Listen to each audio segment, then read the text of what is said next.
Many of the fine staterooms behind these windows had their own ensuite bathrooms, a rarity in those days when many passenger ships featured communal facilities out in the hallways.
This door led into a main entrance for first class, the aft main staircase. It connected A deck with the D deck way below, and just in case you didn't feel like stretching your legs, a single elevator was provided for convenience. Behind here was the children's playroom, no doubt one of the most popular rooms with parents of young kids who could then go on to enjoy their day safe in the knowledge their children were having a great time as well. These windows looked into more of the fine A-deck suites, which were the finest aboard, with en-suites to boot.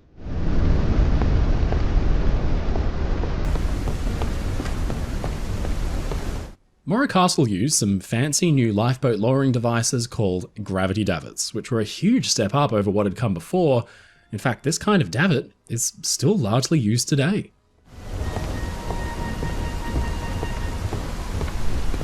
Morro Castle needed to keep its passengers entertained.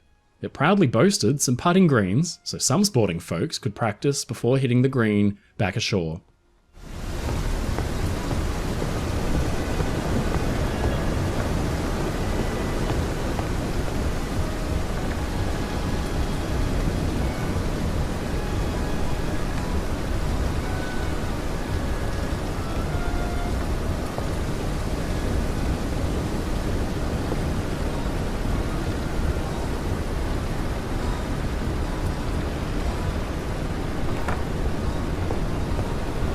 If golf wasn't your thing, you could try your hand at table tennis. In fact, in the 1930s, ping pong was all the rage, and Morro Castle boasted tables where passengers could face off.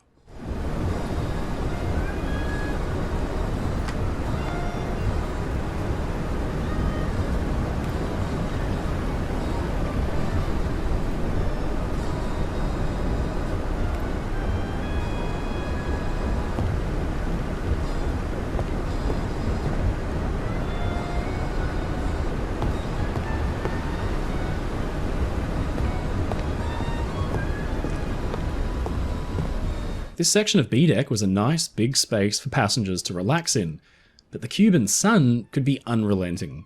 The deck was cluttered with big poles called stanchions so that canvas awnings could be stretched out for shade if things got just too hot.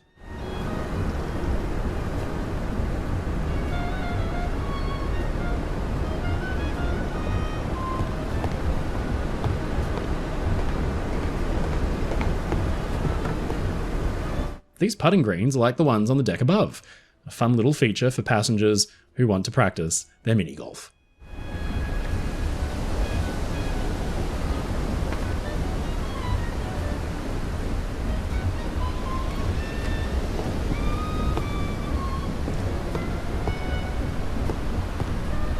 This skylight looked into the tourist class lounge. Much more, well, modest than first class, of course, but still very lovely. This skylight looked down into the tourist class smoking room and provided that much needed light and air so its denizens didn't choke on their own smoke.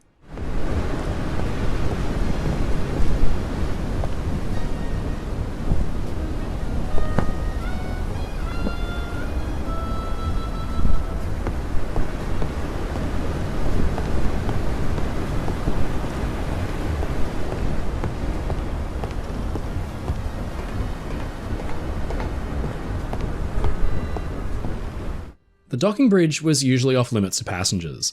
It was really a working space where crew could coordinate arrival and departure because ships had got so long they needed somebody stationed at the stern to make sure nothing got hit.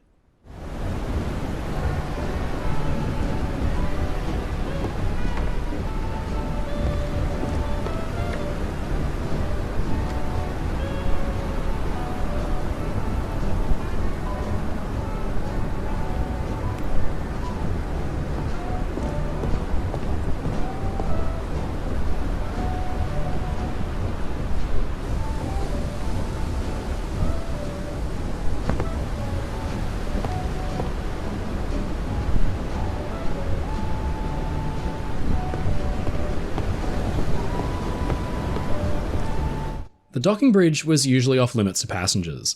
It was really a working space where crew could coordinate arrival and departure because ships had got so long they needed somebody stationed at the stern to make sure nothing got hit.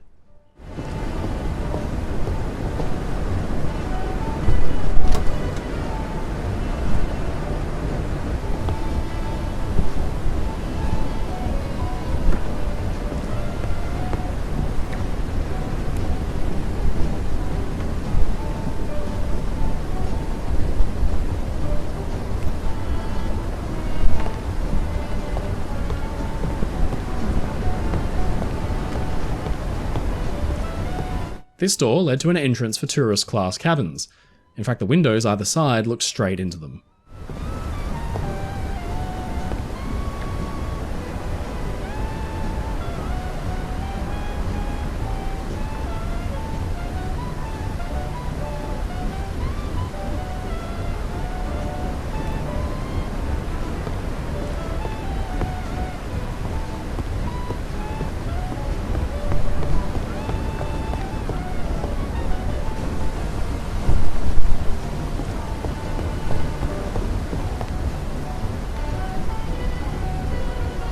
This door led to an entrance for tourist class cabins.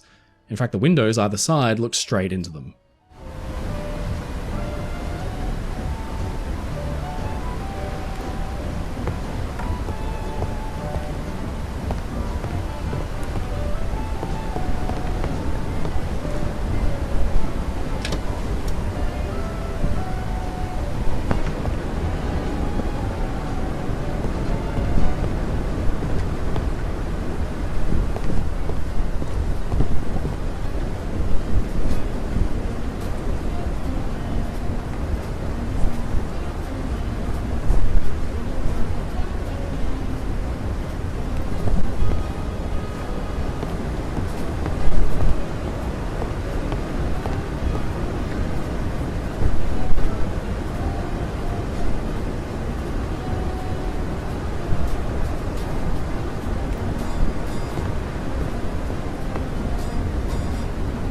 This door led to the tourist class smoking room.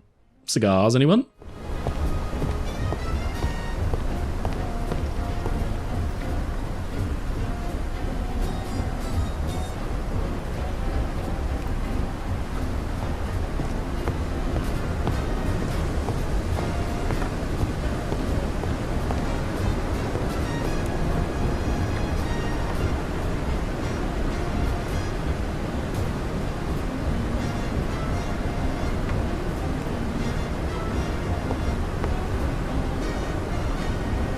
This door led into the doctor's office.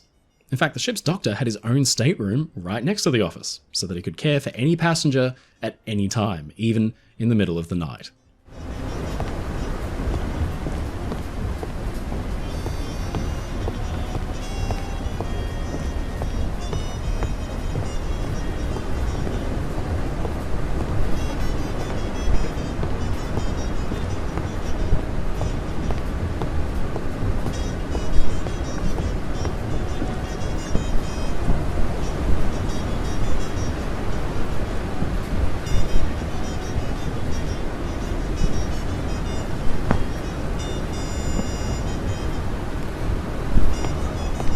Ravenna in summer can get very, very hot.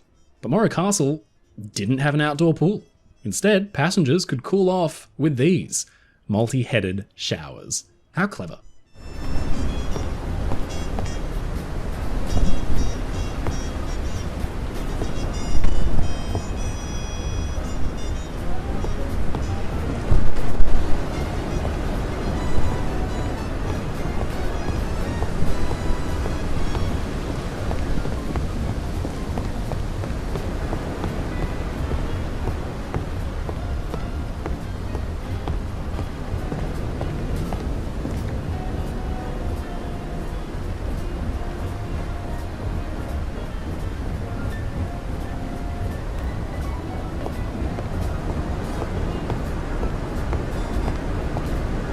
This was the orchestra stage for the deck ballroom.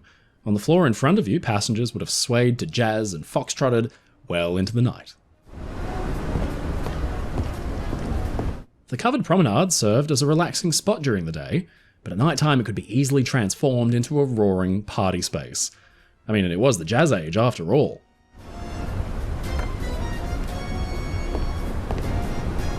Behind these doors is the lovely deck veranda tea room, an airy and light space which served light refreshments and snacks throughout the day. How quaint.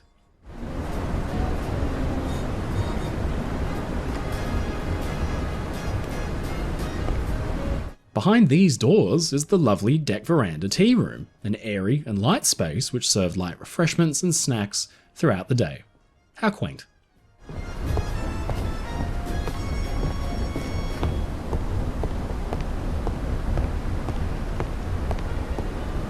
Behind these windows was the first-class smoking room, a spectacular space with a towering, arched glass ceiling which glowed with natural light during the day.